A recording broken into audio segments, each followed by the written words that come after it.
Varios estragos e un botín de preto de 700 euros. Este é o balance que deixou o roubo que esta madrugada sufriron as oficinas sindicais de Pontevedra na Rúa Pasantería. Nos non podemos contar como foi, sabemos o resultado cando chegamos hoxe pola mañán.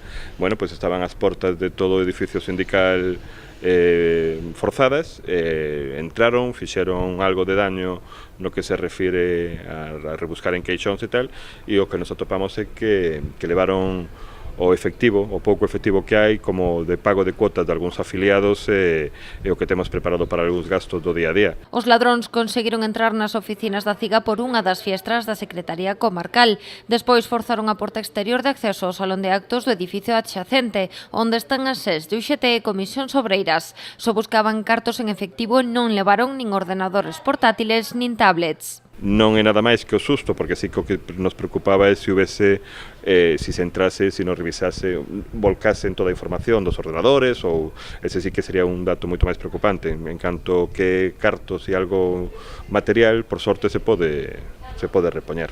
Hoxe o secretario comarcal da CIGA reclamaba melloras no edificio ao Ministerio de Traballo, o titular do inmoble. Xa tivemos moitos problemas cando foron problemas derivados de inundacións e demais. E, bueno, na súa política de recorte supoño que manter o patrimonio público tampouco non está.